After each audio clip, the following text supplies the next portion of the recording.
Ladies and gentlemen, boys and girls, and knights around the realm, it is your boy, the Prince, back with another episode of Exclusive Takes, here to talk with you guys a little bit about Punk versus Reigns. WrestleMania 42 did their promo at Monday Night Raw, move the needle. Now, there's been we here at the Exclusive Nights podcast. We had our thoughts on the WrestleMania recap about the winner, Roman Reigns, being the winner of the 2026 Royal Rumble. And we talked about WWE and their booking and how we really wanted to see WWE take that leap with their so-called WWE superstars and book a new like young up-and-coming talent for WrestleMania 42 in their main event, and kind of just to start that segue into the next iteration of talent that has been coming up into the WWE main roster scene, from Obafemi to Trick Williams, Javon Evans, and so on and so forth. If you want to talk about the LA Knights, all of that. Finn Balor, who we'll get to here in a minute. But the 2026 Royal Rumble winner was Roman Reigns. And so we all kind of felt some type of way about this, about the booking of this, the booking of the Royal Rumble, the booking of Roman Reigns being the winner, and how just safe and stale that it felt, because Roman Reigns was going to be main eventing his 11th straight WrestleMania, which, again, I want to just kind of make sure it's understood that, I am a huge Roman Reigns fan. We love Roman Reigns. We acknowledge him as the tribal chief. Okay. So we understand that, this is nothing. So please understand that this is nothing against Roman Reigns itself, but that was the initial feeling of this. But what I think WWE did here, and we talk about their creative with them choosing Roman Reigns as the winner of the 2026 Royal Rumble and how still that was, I think that they got this right when it came to Monday Night Raw and this promo between Punk and Roman Reigns, which for me moved the needle. Okay. And what I mean by that is, just as an example, and I hate to deviate and talk about something different, but just to kind of give you just a quick background of my thought. It's like the Dallas Cowboys is how I look at this.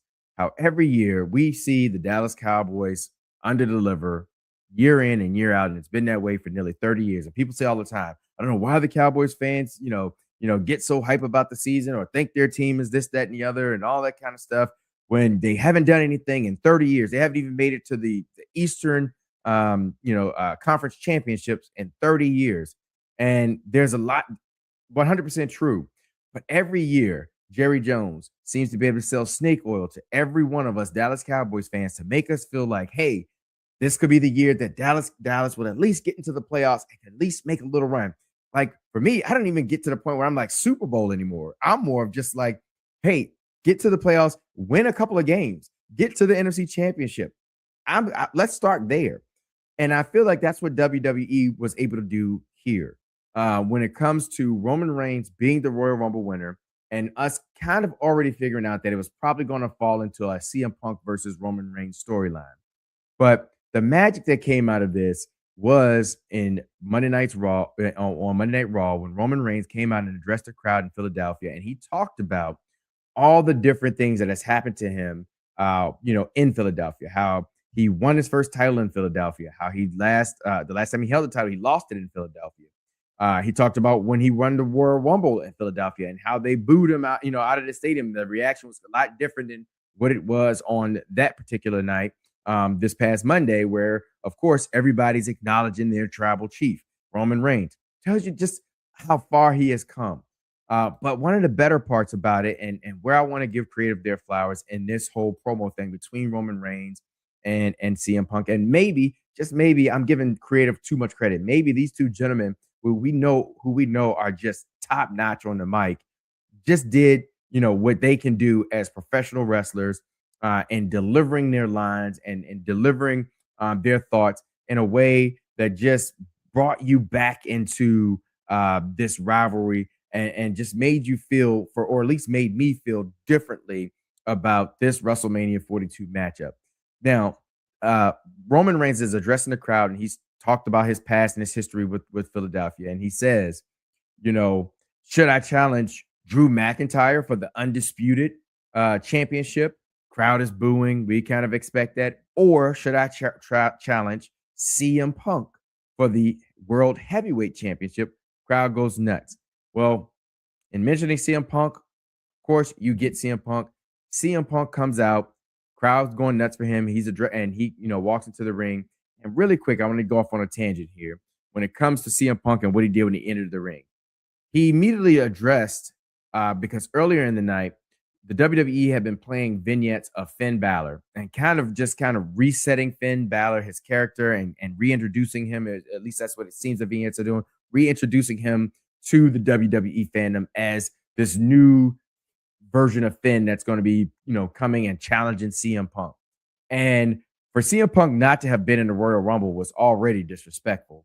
But I'm like, okay, they're making up for him not being in the Royal Rumble. It looks like they might be giving Finn something big here where he's going to maybe face CM Punk possibly. This is before Roman came out and cut his promo. Like, we kind of already knew it was going to be like CM Punk versus Roman Reigns. But at the same time, Roman Reigns is very synonymous with the undisputed championship. So it's like, there's an opportunity. There's a chance here he could go back to get his title back that he carried and really just, took WWE to the next level.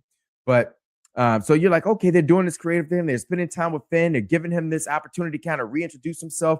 This is great. For CM Punk to come out and immediately address Finn Balor in about 3 sentences told me everything I needed to know, that there was no chance in hell that Finn Balor was going to be beating CM Punk anytime soon for the WWE Heavyweight Championship. So all the vignettes that they had been showing that night, reintroducing, I think it was 2 vignettes that they showed that night, reintroducing Finn Balor, just gave me this feeling right here. Just 1 minute. Oh, you gotta be kidding I never thought.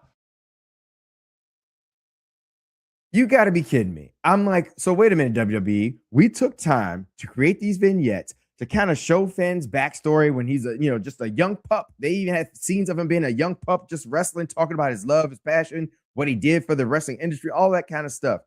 And to try to make us feel for Finn Balor again, only for him to really be written off in 3 sentences, because we know this right here is the money match, Punk versus Reigns. And it just made me just Finn Balor, just free Finn. He cannot get a win. And that right there, it's frustrating. It's Florida.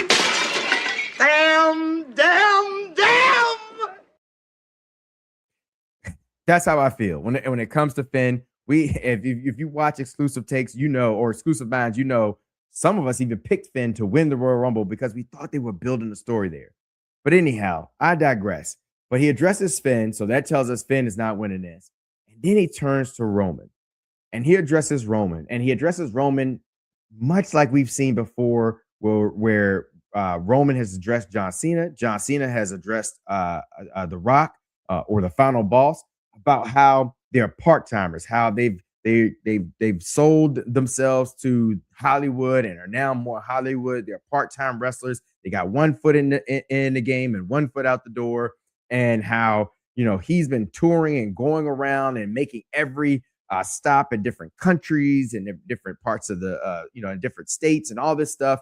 And how he's really been carrying the WWE Heavyweight Championship and just kind of making it prestigious and relevant again.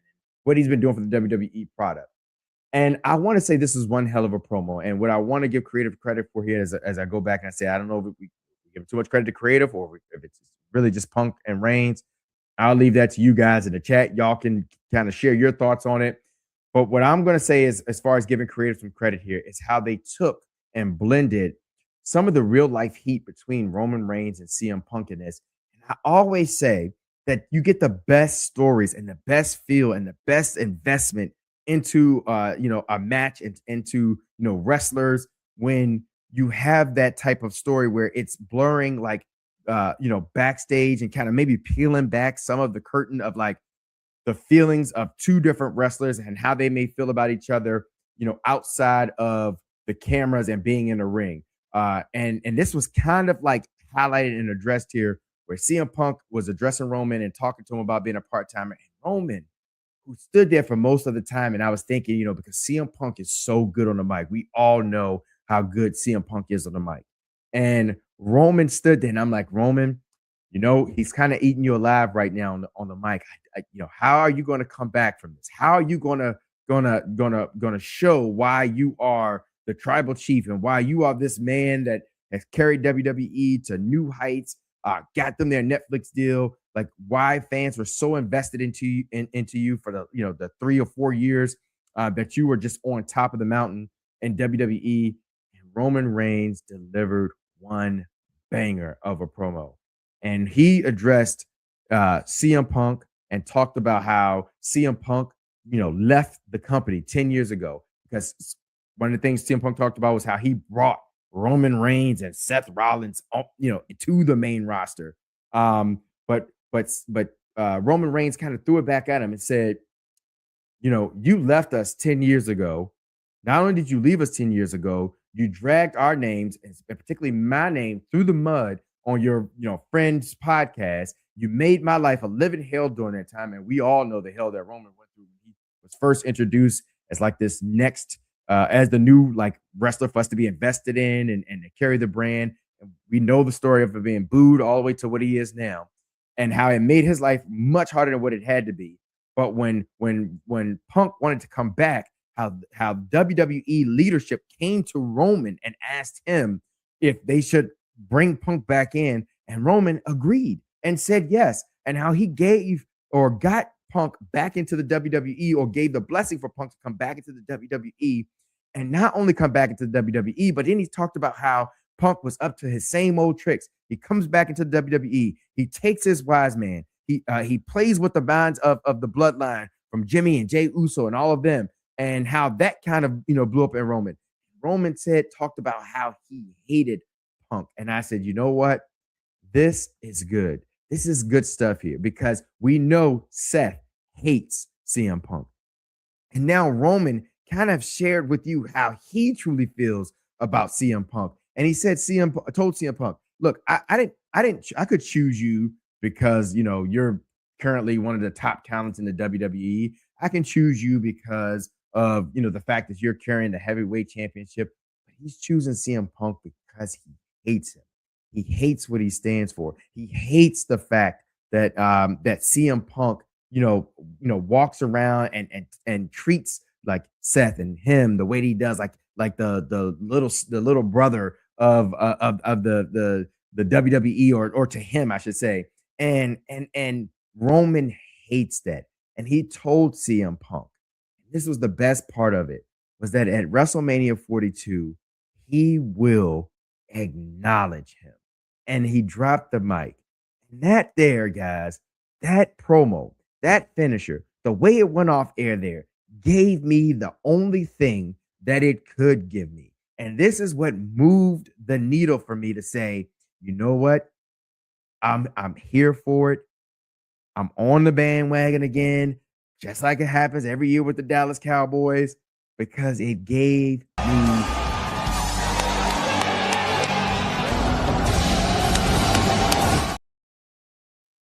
guys, that promo there gave me chills. I think the WWE, got something here. If they can draw on this emotion, draw on this backstage stuff, this out of the stuff that the emotions that we don't get to see when they're in the ring per se, but we know stuff happens, in creative and between the two behemoths and Punk and Reigns, and there are different abilities to have pull within the company as top guys. They can really draw a good and paint just a beautiful picture here, and and just really have I know for a fact Roman Reigns and Punk, they're gonna have a good match. I don't necessarily wonder or fear that they won't live up to the billing. I know that it's a safe match, it's a safe pick. That's why WWE is doing it. But I want the story. I want the story to kind of guide me and my feels of who I want to come out on top. Come on now, the tribal chief, of course, but I want there to be a good story here when it comes to this match between Punk and Reigns, because I know that they both have just a phenomenal fandom when it comes to people loving CM Punk, when it comes to people loving Roman Reigns, and honestly, I'm happy for both of them. I'm happy that they're both back in WWE. I'm happy that they're at a point where we can have a match like this. You know, I've kind of wrapped my head around the idea that WWE, they're just not in a position where they can take risks. So they're gonna make the safe move, and it's just something that I have to accept. Maybe if I dare speak for everyone, like as fans of WWE, some people don't have a problem with this. They don't have a problem with pass the ball to Roman Reigns each WrestleMania, or CM Punk each WrestleMania, or Cody Rhodes or Seth Rollins, and so on and so forth. They don't have a problem with it. But it is what it is. It's the nature of the beast when you are a business like the WWE that's got a parent company that is looking to get every bit of their dollar from the wrestling business. They're gonna continue to do what will sell tickets and put butts in seats. And sometimes to us, like hardcore fans, it's it's a detriment, in the sense that we may have other people. We're like, man, we really would like to see Obafemi in this spot, Trick Williams in this spot, LA Knight in this spot, Finn Balor in this spot. And the WWE just can't really deliver that to us. And so that's my whole thing on it. But to end it out, Punk versus Reigns, WrestleMania 42. Did their promo move the needle? My exclusive take for the Prince, it did move the needle to the positive side of like, okay, I'm here for it. As long as they're going to tell a story this good and they're going to have this type of tension between these two. I don't care necessarily about who's good or who's bad. And that's shout out to my man Corey. If you caught us on the post of the Royal Rumble, he talked about WWE constantly having to have this heel versus face. I don't care if Punk and Reigns are both heels. I just want the story. I want the story to be good. I think the WWE can deliver on that, especially if they let these guys keep going out there and speaking on their emotion. Punk, Reigns, WrestleMania 42. I'm here for it. They've moved the needle. They've done their job. Shout out to those guys. Shout out to that promo from Monday Night Raw. But as usual, guys, I want to remind everybody you can catch more of the Exclusive Nights podcast, Exclusive Takes, and Exclusive Minds, and Heartbreak Hotel, all of that stuff, right here on the Exclusive Nights podcast. But you have to subscribe. You have to check us out on Facebook, TikTok, X, Instagram, YouTube. Like, comment, share. Listen, we appreciate the love that we've been receiving. All of the subscribers we've been gaining over the last couple of weeks, all of the months, really. Same thing on our X, on our TikTok, Facebook, and all of that kind of stuff. We really appreciate the love. We're really striving to continue to bring you that wrestling content the one way and the only way that we know how to do it. Guys, y'all already know what it is. If you've been following us for any period of time, we try to bring it to you the exclusive way. All right, ladies, gentlemen, with that said, Knights, I appreciate y'all. Thank you for 20 minutes of your time just to let me get this off my chest about, Roman Reigns and CM Punk, because I've been thinking about it. After that promo, I really just had to think about it. And I thought, hey, I want to give, creative some credit here, because I know they've been dragged through the mud after the Royal Rumble, but I thought that they did a great job at least coming up with a good story and a good reason as to why Roman Reigns would challenge CM Punk versus Drew McIntyre. Hey, real quick too, Drew McIntyre, I'm sorry for the way they talked about you, man. I cannot wait for SmackDown, and hopefully you get the opportunity to address the slander that they kind of just dragged your name through the mud about how they all just dogged you over the last few years and how you really want to challenge to either one of them. Hey, this is the year of Drew. So Drew, I hope you get your comeuppance and be able to give it back to them, because they really did put my man Drew down. But with all that being said, I appreciate you guys. Listen, I really want you guys or I really want to tell you guys how much, again, we appreciate you and that, we can't do this without you. So definitely share some comments down in the bottom. Let's have a discussion about this, whether it moved the needle for you, whether it did not, if you still feel the same, if you still, don't care for this matchup here in WrestleMania 42. I really want to know your thoughts and kind of, what this promo did for you. But without further ado, listen, we strive to be the best there is, the best there was, the best there ever will be. And make sure that your nights will never be the same. Lemon pepper steppers.